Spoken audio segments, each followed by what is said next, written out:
Hello students. तो आज की वीडियो में हम लोग ऑर्गेनिक केमिस्ट्री के लिए कुछ इंपॉर्टेंट क्वेश्चंस को देखेंगे। ठीक है, ऑर्गेनिक केमिस्ट्री से रिलेटेड और जितनी भी हमारी क्लास 12th के बोर्ड एग्जाम के लिए इंपॉर्टेंट क्वेश्चंस रहेंगे वो अभी मैं ज़्यादातर ऑर्गेनिक केमिस्ट्री की बात कर रहा हूँ, तो उसी से रिलेटेड, क्योंकि प्रॉब्लम ज़्यादा उसी में हो रही है बच्चों को। फिजिकल में तो सीधे फॉर्मूले में पुट करनी है वैल्यू और आ जाता है ना आंसर, कोई भी हो चैप्टर हो, इलेक्ट्रोकेमिस्ट्री, केमिकल काइनेटिक्स या सॉल्यूशंस। ठीक है, और आप लोगों को बताइए डी और एफ ब्लॉक क्या है, थ्योरेटिकली वो रीज़न सारे देने पड़ते हैं हम लोगों को।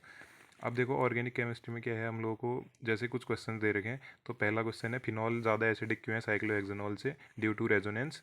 फिनॉल क्या हो जाता है, उसका जो कंजुगेट बेस बनता है वो क्या है, फिनॉक्साइड आयन। ठीक है, वो क्या है, स्टेबल है रेजोनेंस की वजह से, रेजोनेंस दिखा रखे हैं। अब यहाँ नहीं बताऊंगा ये रेजोनेंस कैसे हुआ है। नेगेटिव इधर आएगा अल्टरनेट पोजीशन पे, इधर फिर आएगा इधर, फिर आएगा इधर। देखो पहले इधर है, फिर इधर है, फिर इधर है। ये रेजोनेटिंग स्ट्रक्चर हो गया, लेकिन साइक्लोहेक्सेनॉल रेजोनेंस नहीं दिखाते हैं। वैसे भी ऑर्गेनिक के ज़्यादातर क्वेश्चंस में क्या होता है, रेजोनेंस ही होता है आंसर। तो देख लो, आप लोगों को क्या करना है, लिखना पड़ेगा। पीडीएफ में दे देता, लेकिन आप लोगों को लिखना पड़ेगा खुद से ही। पीडीएफ से कुछ होगा नहीं, आपको लगेगा समझ में आ रहा है, लेकिन आप लोगों को पहले क्वेश्चन को पढ़ना है। जो मैं बता रहा हूँ इसको सुन लेना है खाली, वीडियो को पॉज करके लिख सकते हो आप लोग। ठीक है, अब देखते हैं नेक्स्ट क्वेश्चन क्या है हमारे पास। गिव अ टेस्ट, ये डिस्टिंग्विश वाले क्वेश्चन भी बहुत आते हैं। तो फिनॉल और साइक्लोहेक्सेनॉल में कैसे डिस्टिंग्विश कर सकते हैं। फिनॉल क्या होता है, ब्रोमीन वाटर को क्या कर देता है, डीक्लोराइज कर देता है और 2,4,6 से ट्राईब्रोमोफिनॉल देता है। लेकिन साइक्लोहेक्सेनॉल ये काम नहीं कर पाता। मैं क्या कह रहा हूँ, फिनॉल क्या कर लेता है, ब्रोमीन वाटर को डीक्लोराइज करके ये प्रोडक्ट मिल जाएगा, लेकिन साइक्लोहेक्सेनॉल वो नहीं कर सकते। ठीक है, तो ऐसे ही बताना पड़ता है थोड़ा जल्दी जल्दी। अब देखो क्या होगा हमारे पास, फिनॉल क्या करता है, ब्रोमीन वाटर के साथ रिएक्शन करता है तो 2,4,6 से ट्राईब्रोमोफिनॉल देता है, लेकिन ये रिएक्शन साइक्लोहेक्सेनॉल नहीं कर पाता, ये पूछा था। ठीक है, तो ऐसे बहुत सारे क्वेश्चंस होते हैं। तो मैं अभी ऐसे ही आप लोगों को बता रहा। देखो फिजिकल केमिस्ट्री में क्या है, एक क्वेश्चन ये आया है हमारे पास। 4% सॉल्यूशन है सुक्रोज का, उसका मोलर मास इतना दिया है, फ्रीजिंग पॉइंट इतना हो गया उसका। अब हम लोग को फ्रीजिंग पॉइंट निकालना है किसका, 5% ग्लूकोज सॉल्यूशन का। तो कैसे निकालेंगे, फ्रीजिंग पॉइंट ऑफ वाटर दे रखा है इतना। डेल्टा टी एफ का फॉर्मूला होता है के एफ इंटू मोलेलिटी। मोलेलिटी की जगह हम लोग क्या लिख सकते हैं, number of moles of solute multiply by, sorry, number of moles of solute upon में मास ऑफ सॉल्वेंट इंटू, अगर केजी में नहीं दिया है तो ग्राम में दिया है ना यहाँ पर कोई। 4% मतलब 4 ग्राम सॉल्यूट का वेट, 5% मतलब 5 ग्राम। तो वैल्यू जब पुट करोगे, जिसको नहीं आ रहा है समझ में वैल्यू पुट कैसे करते हैं, ये आप लोगों को पता होना चाहिए, नहीं तो बेकार ही है। के एफ की वैल्यू निकालेंगे पहले वाले के लिए, दूसरे वाले के लिए भी हम लोग क्या निकालेंगे अब, के एफ की वैल्यू तो सेम हो जाएगी दोनों के लिए, ऊपर सुक्रोज वाले के लिए, नीचे इसके लिए। तो डेल्टा टी एफ निकल जाएगा। डेल्टा टी एफ निकल जाएगा तो हम लोग को 273.15 वाटर का दे रखे हैं। हम लोग को निकालना किसका है, सुक्रोज वाले के लिए निकालना है। हाँ, ये freezing point of glucose solution के लिए। तो सुक्रोज का दिया था हम लोग को, कितना आ रहा था। ठीक है, ये देखो इससे निकाले ने 271.15 और 273.15, इससे माइनस करके यहाँ पर को कहीं ना कहीं निकाला होगा। ठीक है, तो देखो कितना आ रहा है, टी एफ की वैल्यू कितनी आ रही है, 268.35। ठीक है, एक चीज़ आप लोगों को मैं बताऊँ, डेल्टा टी एफ की वैल्यू यहाँ पर को गिवन है। डेल्टा टी एफ की जो वैल्यू है वो हम लोग सेकंड उस पर निकाल लें। एक बार आपको मैं ऐसे दिखा देता हूँ क्वेश्चन करा कैसे, थोड़ी सी यहाँ पर को अंडरस्टैंडिंग लगानी पड़ेगी आप लोगों को। ठीक है, जिसको समझ में नहीं आ रहा हो नेक्स्ट क्वेश्चन का वेट करो। ठीक है, 4.8 आया कहाँ से, इससे आ रहा है सॉल्व करके। फिर डेल्टा टी एफ की वैल्यू इतनी है, हम लोग को इसके लिए निकालना है, ग्लूकोज वाले के लिए। ठीक है, मैथ्स वालों को भी समझ में आ गया होगा, भूल कर रहा हूँ मैं। देखते हैं नेक्स्ट क्वेश्चन, चलो ऑर्गेनिक में आ गए हम लोग। देखो वो क्वेश्चन थोड़ा ऐसे ही था अटपटा, लेकिन आ जाएगा जिसको समझ में आए। फॉर्मूले में वैल्यू पुट करनी थी, स्ट्रक्चर बताने हम लोग को, कंपाउंड ए और बी के, ऑर्गेनिक केमिस्ट्री का क्वेश्चन है, ये दे रखे हैं। ये दिया था क्वेश्चन में, ये दिया था ए और बी बताना था। तो ऐसे हमारे पास क्या था, ऑर्गेनिक कंपाउंड है के एम एन ओ फोर और के ओ एच से जब रिएक्शन करते हैं इसकी हम लोग, तो क्या मिलेगा हम लोग को, ऑक्सीडाइज हो जाएगा। तो इससे एक और चीज़ पता चलती है कि ऑक्सीडाइजिंग एजेंट है। एसिड और वाटर के साथ ट्रीट करेंगे तो क्या मिल जाएगा, कार्बोक्सिलिक एसिड। ठीक है, नेक्स्ट रिएक्शन देखो, जब हम लोग ऑर्गेनिक कंपाउंड की रिएक्शन कर रहे हैं यहाँ पर को CrO3 के साथ, तो ए मिल रहा है, फिर उसके बाद NH2 के साथ रिएक्शन कर रहे हैं तो बी मिल रहा है। बताना क्या होगा, CrO3 से जब रिएक्शन कर रहे हैं तो ऑक्सीडाइज कर दे रहा है, ये देखो। अब जैसे ही इससे रिएक्शन कर रहे हैं तो कुछ नहीं हो रहा है, इसको यहाँ लिख देना है बस, ओ को हटा के, देखो वही है। इसको कहाँ लिख दिया, इस पूरे को कहाँ लिख दिया, ओ को हटा के ये लिख दिया। ठीक है, जो चीज़ आपको समझ में नहीं आ रही है उसको खाली सुन लो और नोट कर लो। ठीक है, बहुत से क्वेश्चन ऐसे होंगे कि जो आपको पता नहीं चल रहा होगा क्या हो रहा है उसमें ना। देखो नेक्स्ट क्वेश्चन क्या है, बेंजल्डिहाइड है, NaCN और HCl दिया है, तो क्या बन रहा है ये, यहाँ पर को OH ग्रुप ऊपर और CN यहाँ पर को सीधे सीधे जुड़ जा रहे हैं। ठीक है, तो आप लोगों को सीधे सीधे ऑर्गेनिक केमिस्ट्री के इस टाइप के क्वेश्चन देखने को मिलते हैं। दोबारा से आप लोग सुन भी सकते हो उस वीडियो को, और मैं कह रहा हूँ पॉज करके लिखते रहो, PDF से कुछ नहीं होता, खुद लिखना पड़ेगा तब समझ में आएगा। ये रिएक्शन दी है, इसको शॉर्ट में लिखा है, हमारे पास एरोमेटिक कंपाउंड है C6H5 बेंजीन का ही कोई। ठीक है, CH2CD जुड़ा हुआ है उसके साथ कैडमियम, और CH3COCl, ये हमारे पास C डबल बॉन्ड ऊपर पे होगा, क्लोरीन ऐसे जुड़ा है कार्बन से। ठीक है, तो क्या करना है, कुछ नहीं करना है, देखो CH3CO को ऐसे लिख दिया, वही है, थोड़ा घुमा के लिख दिया, आगे था पीछे यहाँ पर को लिखा है, ऐसे कोई कुछ नहीं, पीछे भी लिख सकते हो। CH3CO उसके साथ क्या जुड़ जाएगा, CH2 वाले एंड से जुड़ जाएगा C6H5, 2 मोल लिए थे दोनों के तो 2 आ गया, और CdCl2 बाहर कर लो, सिंपल सी CdCl2 बाहर निकल रहा है, इतना समझ लो, और बाकी इन दोनों को जोड़ देने। जुड़ेगा कहाँ से, इतना कॉमन सेंस तो आपको भी होगा, CH3 से जुड़ेगा नहीं, C से ही जुड़ेगा यहाँ से, तो वही हो रहा है। ठीक है, अब देखो नेक्स्ट क्वेश्चन क्या है, CH3CH, और यहाँ पर को क्या है हमारे पास, इस तरीके का जो कंपाउंड है कार्बोक्सिलिक एसिड का डेरिवेटिव, ब्रोमीन के साथ जब रिएक्शन कर रहे हैं रेड फॉस्फोरस और वाटर की प्रेजेंस में, तो क्या हो रहा है, ब्रोमीन जुड़ जा रहा है और कुछ नहीं, सिंपल सा हाइड्रोजन एलिमिनेट हो रहा है। अब देखो नेक्स्ट क्वेश्चन है, propanone is treated with barium hydroxide, तो क्या मिलता है, देखो प्रोपेनॉन का स्ट्रक्चर ये होगा। अब इन क्वेश्चन में क्या हो सकता है ना, ऊपर तो दे रखा था, हम कहीं ना कहीं प्रोडक्ट बता दे रहे थे। अब जिसको IUPAC नेमिंग नहीं आती होगी, फिर उसके लिए दिक्कत है, पूछ लेता है IUPAC नेमिंग। तो इसकी जब रिएक्शन करते हैं इसके साथ, तो क्या बनता है, इसको क्या कर दे रहे हैं, ऑक्सीडाइज कर दे रहे हैं। ठीक है, इसके दोनों मॉलिक्यूल क्या हो जा रहे हैं, जुड़ जा रहे हैं आपस में। एक मॉलिक्यूल तो हमारा क्या हो रहा है, CH3COH बन जा रहा है, अल्कोहलिक ग्रुप, और एक मॉलिक्यूल क्या हो रहा है, इस तरीके से यहाँ से जुड़ा है, CH2CO और CH3 पीछे से है। एक मॉलिक्यूल तो क्या हो जा रहा है, उसका OH ग्रुप बन जा रहे हैं, वो मैं बता रहा हूँ आप लोगों को। ठीक है, समझ रहे हो क्या बोल रहा हूँ मैं, एक मॉलिक्यूल इसके एक मॉलिक्यूल का OH बन जा रहा है, फिर क्या हो रहा है, जो फ्री साइड थी यहाँ पर को OH बना तो डबल बॉन्ड टूटा ना, एक कार्बन की फ्री बची यहाँ पर को बॉन्ड बनाने की, तो क्या आया, ये CH2 इस तरीके से, हाइड्रोजन हट गया, CH2COCH3, CH2COCH3, और एक मॉलिक्यूल से ये बना, एक मॉलिक्यूल ऐसे पीछे जुड़ गया, बोल रहा हूँ मैं। नेक्स्ट देखो, acetophenone is treated with zinc mercury और कंसनट्रेटेड HCl। एसिटोफिनोन ये होता है बेंजीन रिंग, ऊपर से COCH3, जिंक और मर्क्यूरी HCl के साथ, तो क्या मिलता है, कुछ नहीं, इसको रिड्यूस कर दे रहा है। ठीक है, देख लो।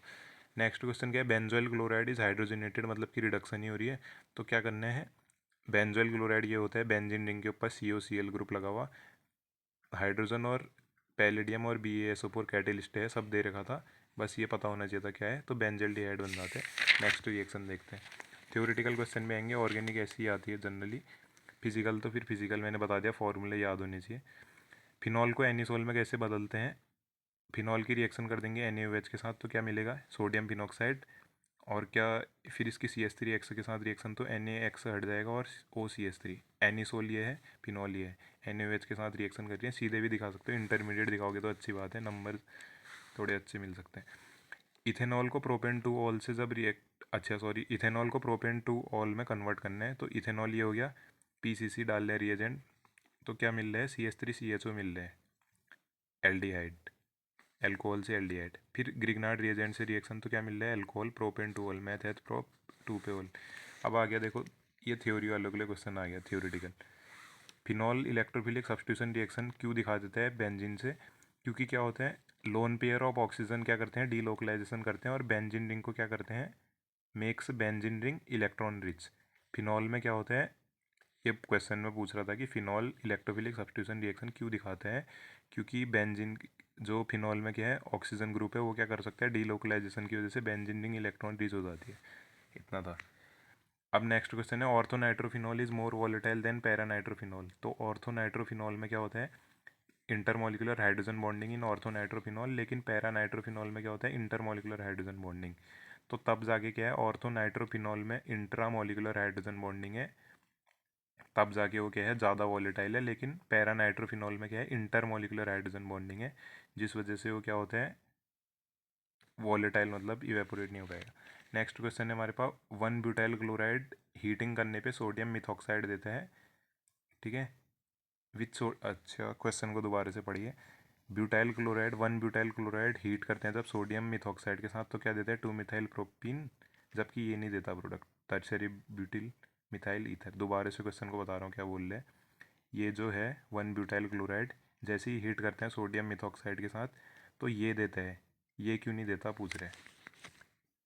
इसको जब हीट करते हैं सोडियम मिथॉक्साइड के साथ तो ये प्रोडक्ट क्यों देता है, ये वाला क्यों नहीं देता है, ये पूछ रहे हैं। ठीक है, तो आंसर क्या है, स्टेबल टर्शियरी कार्बोकेटाइन बन रहे हैं 2 मिथाइल प्रोपेन में जब वो बन रहे हैं। क्वेश्चन दोबारा से आप लोग जब लिखोगे समझ में आ जाएगा। रीमर टीमेन रिएक्शन क्या है, नेम रिएक्शन आ रही है। फिनॉल से क्या बन जा रहा है, यहाँ पर को हमारा एल्डिहाइडिक ग्रुप उस पर लग जा रहे हैं। ठीक है, नेम भी याद करके जाना इनके। फिनॉल की जब रिएक्शन कर रहे हैं CHCl3 और एक्वस NaOH की NCRT की रिएक्शन है, ONA यहाँ पर को जुड़ जाएगा, CHCO यहाँ पर को जुड़ जाएगा, ऑक्सीडाइज हो रखे। ठीक है, ऑक्सीडाइज तो क्या कहेंगे, एल्डिहाइडिक ग्रुप जुड़ रखे। OH फिर इसकी दोबारा से एसिडिक एसिड के साथ रिएक्शन करी। ठीक है, एसिड के प्रेजेंस में तो क्या बन गया, Na हट गया यहाँ से। इथेनॉल और फिनॉल डिस्टिंग्विश कैसे कर सकते हैं, तो ये क्वेश्चन भी इंपॉर्टेंट होते हैं। न्यूट्रल FeCl3 डालेंगे तो फिनॉल क्या देगा, वायलेट कलर देगा, लेकिन इथेनॉल नहीं देगा। अगला क्वेश्चन है अल्फा हाइड्रोजन एल्डिहाइड और कीटोन का ज़्यादा एसिडिक क्यों होता है अल्फा हाइड्रोजन। ठीक है, तो क्यों होता है, क्योंकि अल्फा हाइड्रोजन जो होता है वो रेजोनेंसी बोल सकते हैं वैसे, because the conjugate base form is most stable in nature. जो ये बन रहे हैं ये ज़्यादा स्टेबल है। नेक्स्ट रिएक्शन है कैनिजारो रिएक्शन। तो क्या होती है, देखो अगर बेंजल्डिहाइड है हमारे पास, उसके 2 मॉलिक्यूल रिएक्ट कर रहे हैं। ठीक है, उसका एग्जांपल बोल सकते हैं कैनिजारो रिएक्शन के लिए। बेस की प्रेजेंस में तो क्या बन जाता है, एक तो यहाँ पर को हमारे पास सोडियम का यहाँ पर को सॉल्ट बन रहा है, और साथ में क्या बन रहा है, अल्कोहल बन रहा है एरोमेटिक। एक तो CH2OH बन रहा है और एक क्या बन रहा है, COONA, कार्बोक्सिलिक सोडियम सॉल्ट बन रहा है ना, सोडियम का कार्बोक्सिलिक एसिड सॉल्ट बन रहा है एरोमेटिक वो भी। नेक्स्ट देखो अब अगला थ्योरेटिकल क्वेश्चन है, बॉइलिंग पॉइंट ऑफ एल्डिहाइड और कीटोन लोअर क्यों होता है कार्बोक्सिलिक एसिड से। क्योंकि बॉइलिंग पॉइंट ऑफ एल्डिहाइड और कीटोन लोअर है, जबकि कार्बोक्सिलिक एसिड का क्या है, हाइयर है, due to presence of intermolecular hydrogen bonding in carboxylic acid. Carboxylic acid में इंटरमोलिकुलर हाइड्रोजन बॉन्डिंग होती है। नेक्स्ट क्वेश्चन था सैंडमेयर रिएक्शन बताओ क्या होती है। बेंजीन डाइअजोनियम क्लोराइड की जब रिएक्शन करते हैं CuX के साथ तो X मिल जाता है, एक्स क्लोरीन ब्रोमीन कुछ भी हो सकता है। सीधी सीधी रिएक्शन, नेम रिएक्शन 1 नंबर। अगला है हमारे पास थ्योरेटिकल क्वेश्चन है कि ये ज़्यादा बेसिक क्यों है इससे। तो क्यों है, क्योंकि ये ज़्यादा बेसिक है क्योंकि जैसे जैसे मैथिल ग्रुप बढ़ते हैं हाइड्रेशन का एक्सटेंट बढ़ता है, और हाइड्रेशन का अगर एक्सटेंट बढ़ता है तो क्या होता है, greater is the stability of anion and greater is the basic strength of amine. ठीक है, तो इस क्वेश्चन को देख लो आप लोग क्या बोल रहे हैं, ये ज़्यादा बेसिक क्यों है इससे, क्योंकि क्या होता है जैसे जैसे मैथिल ग्रुप बढ़ता है तो स्टेबिलिटी बढ़ेगी और बेसिक स्ट्रेंथ भी बढ़ेगी। ठीक है, नेक्स्ट क्वेश्चन देखो, ये भी थ्योरेटिकल क्वेश्चन है। ग्लूकोज का जो पेंटा एसीटेट है वो रिएक्ट क्यों नहीं करता है हाइड्रोक्सिल एमीन के साथ। आंसर लिख सकते हो, पहले तो इसको लिख सकते हो फिर बिकॉज जब डी ग्लूकोज रिएक्ट कर सकता है हाइड्रोक्सिल एमीन के साथ डी ग्लूकोज जो है, क्योंकि क्या होते हैं उस पर एल्डिहाइडिक ग्रुप होते हैं, ऑक्साइम फॉर्मेशन अकर हो जाती है। लेकिन जो डी ग्लूकोज का पेंटा एसीटेट है वो रिएक्ट नहीं करता हाइड्रोक्सिल एमीन के साथ। क्वेश्चन में ही दिया हुआ है, मैं अपने मन से नहीं बोल रहा हूँ कुछ यहाँ पर। वो तो क्या बन जा रहा है, एल्डिहाइडिक ग्रुप अपसेंट होता है उसमें, तो साइक्लिक स्ट्रक्चर जो बना होता है, ठीक है, वो एक कहीं ना कहीं एक तरीके से क्या होता है, तब हम लोग बोल सकते हैं कि penta acetate of glucose not react with hydroxyl amine due to formation of cyclic structure. ठीक है, एल्डिहाइडिक ग्रुप नहीं होता है because aldehydic group is absent लिखा भी हुआ है। अमीनो एसिड सॉल्ट की तरह क्यों बिहेव करते हैं। ठीक है, राधर तो आंसर है उसका सीधे सीधे, जो एमीन्स होते हैं या कार्बोक्सिलिक एसिड होते हैं उसकी रीज़न बताना था हम लोगों को। Due to presence of acidic और बेसिक ग्रुप जो प्रेजेंट होते हैं अमीनो एसिड में एक ही मॉलिक्यूल के अंदर, इसको हम लोग ज्यूटारायन भी बोल सकते हैं, अमीनो एसिड में ही ज्यूटारायन वाला आता है। स्ट्रक्चर आता है तो और भी अच्छी बात है, वो मैंने लिखा नहीं यहाँ पर। नेक्स्ट क्वेश्चन है थ्योरेटिकल, वाटर सॉल्युबल विटामिन हम लोगों को क्यों लेने चाहिए डाइट में, क्योंकि वो बॉडी में स्टोर नहीं होते हैं, एक्सक्रीटेड हो जाते हैं, तब लेने चाहिए। सेकंड अगला क्वेश्चन है, जो डीएनए की स्ट्रेंथ है वो एक जो 2 स्ट्रैंड होते हैं डीएनए के वो क्या होते हैं, कॉम्प्लीमेंट्री क्यों होते हैं एक साथ। तो जो हाइड्रोजन बॉन्ड बनता है स्पेसिफिक पेयर ऑफ बेसिस के साथ, ठीक है, हाइड्रोजन बॉन्ड बनता है 2 स्पेसिफिक पेयर ऑफ बेसिस के साथ, बायोलॉजी का जैसा क्वेश्चन है। एडेनिन हाइड्रोजन बॉन्ड बनाता है थाइमिन के साथ, लेकिन साइटोसिन हाइड्रोजन बॉन्ड बनाता है ग्वानिन के साथ। ए किसके साथ, टी के साथ, और सी किसके साथ, जी के साथ, ऐसे भी याद कर सकते हो। नेक्स्ट क्वेश्चन है देखो, why carbon oxygen bond length in phenol, मैंने क्वेश्चन पूरा नहीं लिखा, is less than in methanol, इसमें आंसर में पता चल गया फिर भी। Carbon oxygen bond length in phenol is less than in methanol because, phenol में पहले क्वेश्चन क्या पूछ रहा था, कार्बन ऑक्सीजन जो बॉन्ड है फिनॉल में वो कम क्यों है मिथेनॉल से। मिथेनॉल क्या है, एलिफेटिक है, लेकिन फिनॉल क्या है, एरोमेटिक है, रेजोनेंस ही होगा देखो, रेजोनेंस। तो रेजोनेंस दिखा दोगे, आना चाहिए अभी कैसे बनाने हैं, याद कर लो नहीं तो। पहले मैं फिर भी बता देता हूँ, पहले फिनॉल बनाओ, फिर नेगेटिव इधर, डबल बॉन्ड इधर पीछे, नेगेटिव अब इधर आया होगा देखो, इधर आया, फिर इधर आया होगा, इधर आया, फिर दोबारा से डबल बॉन्ड खुल जाएगा, तो O H phenol. Next reaction है, फिनॉल से एनिसोल कैसे बना सकते हैं। अच्छा उल्टा है, एनिसोल से फिनॉल कैसे बना सकते हैं। तो एनिसोल ये होता है, फिनॉल यहाँ पर को बेंजीन के ऊपर OCH3 ग्रुप है, हाइड्रोलिसिस वाटर के साथ कर रखी है एसिड, तो क्या बन रहा है, फिनॉल बन रहा है सीधे सीधे। नेक्स्ट क्वेश्चन है देखो, हाइड्रोबोरेशन ऑक्सीडेशन रिएक्शन। तो जो एक तरीके से बोल सकता हूँ कि मैं बहुत ही सेलेक्टेड क्वेश्चंस टाइप में ला रखा हूँ, तो ऐसा तो नहीं है कि इसमें से आएंगे बहुत सारे क्वेश्चन। देखो क्या करना है हम लोग को, एल्कीन लेनी है BH3 के साथ रिएक्शन THF की प्रेजेंस में, ठीक है। तो हाइड्रोजन इधर जुड़ा और BH2 इधर जुड़ा, एंटी मार्कोनी को अब एक तरीके से लगा हुआ है। दोबारा से एक और मोल लेंगे इसका, तो क्या होगा, BH उसी तरीके से जुड़ेगा दोबारा से, ठीक है। तो ट्वाइस यूनिट होगी इसकी, पहले एक यूनिट है, दोबारा से रिएक्शन करी ट्वाइस यूनिट, फिर तीसरी बार और रिएक्शन करेगी एल्कीन की यूनिट, तो क्या बनेगा 3 यूनिट इसकी, और बोरोन यहाँ पर को। बोरोन तब तक रिएक्ट करते हैं जब तक हाइड्रोजन तीनों खत्म नहीं होते, तब हम लोगों ने 3 बार एल्कीन ली, पहली बार, दूसरी बार, तीसरी बार। लास्ट में वाटर और H2O2 और एल्कोहल के साथ जब रिएक्शन करते हैं तो एल्कोहल ही मिलता है यहाँ पर को, ठीक है, एल्कोहल कह रहा हूँ, OH नेगेटिव बेस बोल सकते हैं। तो एल्कोहल मिलता है और H3BO3 यहाँ पर को हम लोग को एसिड मिलता है। नेक्स्ट क्वेश्चन है, क्लोरोफॉर्म जब रिएक्शन करते हैं एयर और लाइट की प्रेजेंस में तो क्या बनता है। क्लोरोफॉर्म जब रिएक्शन करते हैं ऑक्सीजन के साथ COCl2, फॉस्जीन और HCl, ठीक है, उससे क्वेश्चन है। अब इस वीडियो में तो अभी मैं बस कुछ स्पेसिफिक क्वेश्चन लाया हूँ, लेकिन फिर भी SN1 रिएक्शन और SN2 रिएक्शन बहुत इसमें से क्वेश्चन आ ही जाते हैं कहीं ना कहीं, या तो सीधे सीधे या ऐसे पूछ लेते हो, ठीक है। अब देखो CHCl, नेक्स्ट है हमारे पास क्लोरोबेंजीन की रिएक्शन CH3Cl और एनहाइड्रस AlCl3 के साथ। क्लोरोबेंजीन की जब रिएक्शन करते हैं CH3Cl और एनहाइड्रस AlCl3 के साथ तो क्या बनता है, मेजर प्रोडक्ट ये है लेकिन माइनर ही है, CH3 ग्रुप सीधे सीधे इधर और इधर जुड़ रहे, देखो एक बार इधर जुड़े एक बार इधर जुड़े। अब नेक्स्ट क्वेश्चन है हमारे पास, इतना दिया हुआ था क्वेश्चन में, बेंजीन के ऊपर N2Cl ग्रुप है, बेंजीन डायजोनियम क्लोराइड, एल्कोहल के साथ रिएक्शन तो फिनॉल, सॉरी बेंजीन और एल्डिहाइड और नाइट्रोजन और HCl। नेक्स्ट क्वेश्चन देखते हैं, देखो ब्रोमोइथेन से हम लोग प्रोपेनमीन कैसे बना सकते हैं। ये हो गया ब्रोमोइथेन, KCN के साथ रिएक्शन करेंगे तो Br हटा CN आया, देखो Br हटा CN आया। निकिल और हाइड्रोजन के साथ रिएक्शन करेंगे तो क्या होगा, CH2NH2 बन जाएगा, प्रोपेनमीन बन गया। कार्बोक्सिलिक एसिड ये दिया था हम लोग को, ठीक है। नेक्स्ट क्वेश्चन है, कार्बोक्सिलिक एसिड है, अमोनिया के साथ रिएक्शन हीट करें तो क्या बनेगा, CONH2 आया, ब्रोमीन और KOH के साथ, तो क्या हुआ, एक कार्बन यहाँ पर को लेस हो गया, CH3NH2। अब CHCl3 और एल्कोहलिक KOH के साथ तो क्या बनेगा, CH3NC, ठीक है।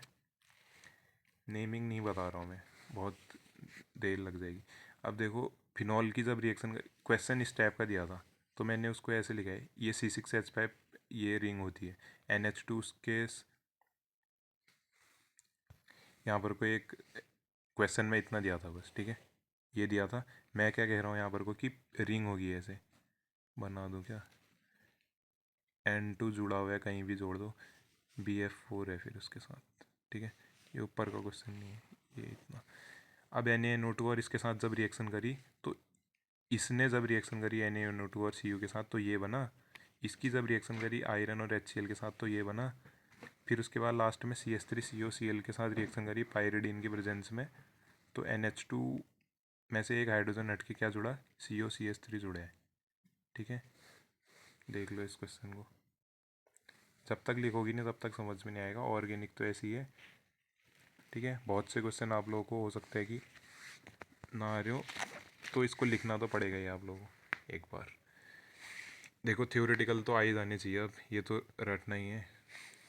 और फिजिकल में मैंने बता दिया फॉर्मूले याद करने, वो मैं बताता हूँ आप लोगों को। आप वीडियो भी देख सकते हो, अब तो टाइम भी नहीं है वैसे वीडियो देखने का, क्या ही फ़ायदा। तब मैं क्वेश्चन लाया सीधे सीधे। एसिटाइलेशन कर देते हैं अगर एनिलीन की, तो क्या होता है, क्वेश्चन बताने हैं हम लोग को, रीज़न बताने। जब हम लोग एनिलीन की एसिटाइलेशन करते हैं तो वो रिड्यूस कैसे हटा सकते हैं हम लोग। एनिलीन की एसिटाइलेशन जो होती है उसके एक्टिवेशन इफेक्ट को क्यों कम कर देती है, ठीक है। अब क्वेश्चन सुन लो दोबारा से, ठीक है। थोड़ी क्या हो जा रही है ना, कन्फ्यूज़न हो जा रही है। क्वेश्चन आप लोगों को अच्छे से समझ में आए तब मैं 2-3 बार बता दे रहा हूँ। हम लोग क्या कर सकते हैं, एनिलीन की एसिटाइलेशन कर देते हैं ना जब, तो उसकी एक्टिवेशन इफेक्ट कैसे कम हो जाता है। एक्टिवेटिंग और डीएक्टिवेशन इफेक्ट होते हैं ना, तो एसिटाइलेशन करने से एनिलीन की उसका एक्टिवेशन इफेक्ट क्यों कम हो जाता है, ड्यू टू रेजोनेंस। देखो मैं क्या बोल रहा हूँ कि रेजोनेंस आ ही जाता है ऑर्गेनिक में आंसर, थ्योरेटिकल क्वेश्चन में। Electron pair of nitrogen atom delocalize होते हैं कार्बोनिल ग्रुप की तरफ जब उसकी एसिटाइलेशन करते हैं, ठीक है। एसिटाइलेशन मतलब एसिड एल्डिहाइड के साथ उसकी रिएक्शन, या एसिटिल ग्रुप जोड़ देंगे। लिखा हुआ है ना कार्बोनिल, कार्बोनिल मतलब कि एल्डिहाइड वगैरह इनके साथ रिएक्शन हो रही है उसकी, लिखा हुआ है। Due to resonance electron pair of nitrogen atom get delocalize toward carbonyl group. Carbonyl group के साथ डीलोकलाइज हो जाता है एनिलीन का जो नाइट्रोजन एटम का इलेक्ट्रॉन पेयर है। लिखना प्रैक्टिस करनी पड़ेगी, समझ में आएगा। CH3NH2 is more basic then C6H5NH2।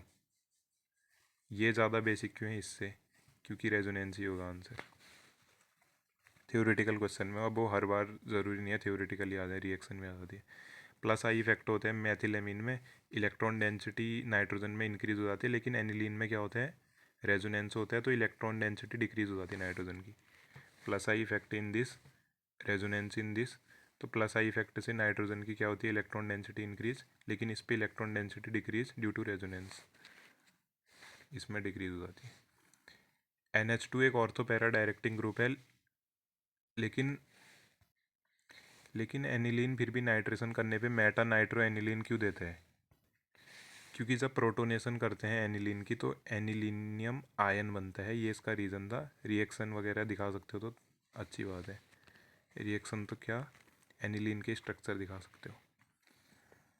Next question है, क्वेश्चन में इतना सब दिया हुआ था, प्रोडक्ट बताना था, तो OH बन जा रहा है, CN भी वहीं पर को जुड़ है, ठीक है। OH बन जा रहा है और CN भी वहीं पर जुड़े, CN यहाँ जोड़ दो, H ऊपर जोड़ा है, डबल बॉन्ड हटा दो। ये है, इसकी रिएक्शन कर दी NaOH के साथ तो क्या बनेगा, बेंजीन बन गई, ये सब हट गया, ये बाई प्रोडक्ट, ये नहीं भी दिखाओगे चलेगा। इसकी रिएक्शन इतना दिया था क्वेश्चन में, सब में इतना ही दिया है एरो से पीछे का। वो अच्छी बात है कि इतना आ गया, कभी कभी वो नेम दे देता है उसका, इसका नेम दे देता है, ठीक है, या इसका नेम दे देता। इसके साथ रिएक्शन हो रही है HCN के साथ तो क्या बनेगा, अब वो बता लो तुम। वो तो अच्छी बात है कि कभी कभी हम लोगों को क्वेश्चन में ऐसे स्ट्रक्चर दे दे रहा है, कुछ ना कुछ तो लिख ही सकते हैं उस पर। तो क्या होगा देखो, CN को CHO में कन्वर्ट कर देते हैं, डाइबल H और H2O, ये हो गया। CN को क्या कर दे रहे हैं, CHO ग्रुप में एल्डिहाइड बना दे रहे हैं एक तरीके से। नेक्स्ट क्वेश्चन है देखो, सिल्वन टॉलरेंस रिएजेंट क्या होता है, और हम लोग क्वेश्चन में क्या था वैसे, हम लोग ब्यूटेनॉल और ब्यूटेन 2 ओन मतलब कि एल्डिहाइड और कीटोन में कैसे डिस्टिंग्विश कर सकते हैं, ये बोल सकते हैं एक तरीके से। लेकिन क्वेश्चन में दिया था ब्यूटेनॉल और ब्यूटेन 2 ओन एल्डिहाइड और कीटोन में कैसे डिस्टिंग्विश कर सकते हैं। एल्डिहाइड सिल्वर मिरर टेस्ट देते हैं, लेकिन कीटोन नहीं देते हैं। टॉलरेंस रिएजेंट क्या होता है जो सिल्वर मिरर टेस्ट देते हैं, अमोनिकल सॉल्यूशन होता है सिल्वर नाइट्रेट का, अमोनिया और silver nitrate AgNO3। Next question है इटार्ड रिएक्शन क्या होती है, NCERT का ये भी। तो ये हमारे पास था CH3 बेंजीन के ऊपर से क्रोमियम क्लोराइड, तो CH2 के साथ रिएक्शन करी तो क्या बना, CH ग्रुप OCROHCl का होल ट्वाइस ट्वाइस। जैसी H3O के साथ रिएक्शन करी तो क्या बना, बेंजल डिहाइड। नेक्स्ट क्वेश्चन, अच्छा इसी को शॉर्ट में हम कैसे लिख सकते हैं, इतना बड़ा ना करें तो ये आ जाएगा पहले, ये CrO2Cl2CH2 और H3O पॉजिटिव सीधे बेंजल डिहाइड। नेक्स्ट रिएक्शन है देखो, स्टीफन रिएक्शन किसे कहते हैं, RCN की जब रिएक्शन होगी SnCl2 के साथ HCl की प्रेजेंस में तो क्या बनेगा, RCH डबल बॉन्ड NH। ठीक है, तो यहाँ पर को हमारे पास क्या हो रहे हैं, एक हाइड्रोजन इस पे, एक हाइड्रोजन इस पे, डबल बॉन्ड आ जाएगा। पहले ट्रिपल था, डबल आ गया। जैसे ही वाटर के साथ रिएक्शन करी हाइड्रोलिसिस एसिड की प्रेजेंस में तो एल्डिहाइड बन गया, एल्डिहाइड बन गया। शॉर्ट में कैसे दिखा सकते हैं, ये लिखेंगे SnCl2HCl और वाटर RCSO। कन्वर्जन के कुछ एक दो क्वेश्चन है। बेंजोइक एसिड को बेंजेल्डिहाइड में कैसे कन्वर्ट करेंगे, तो देखो बेंजोइक एसिड ये है, SOCl2 की प्रेजेंस में ये बनेगा कार्बोनिल क्लोराइड, एरोमेटिक है। पैलेडियम और BaSO4 मतलब कि रोजनमंड रिडक्शन, तो हाइड्रोजन जुड़ गया, बेंजेल्डिहाइड। नेक्स्ट क्वेश्चन है एसिटोफिनोन से बेंजोइक एसिड कैसे बनेगा, ये होता है एसिटोफिनोन, कार्बोनिल ग्रुप और CH3 जुड़ा हुआ है एरोमेटिक में, आयोडीन और NaOH के साथ, तो ऑक्सीडाइज कर दे रहे हैं CONA, जैसे हाइड्रोलिसिस करेंगे बेंजोइक एसिड। नेक्स्ट क्वेश्चन है इथेनोइक एसिड से 2 हाइड्रोक्सी इथेनोइक एसिड कैसे मिलेगा। ये इथेनोइक एसिड है, फॉस्फोरस और क्लोरीन की प्रेजेंस में, यहाँ जुड़ा क्लोरीन, ये KOH के साथ रिएक्शन करी तो Cl हटा, OH आया, तो इथेनोइक एसिड ये था, 2 हाइड्रोक्सी इथेनोइक एसिड ये है। ठीक है।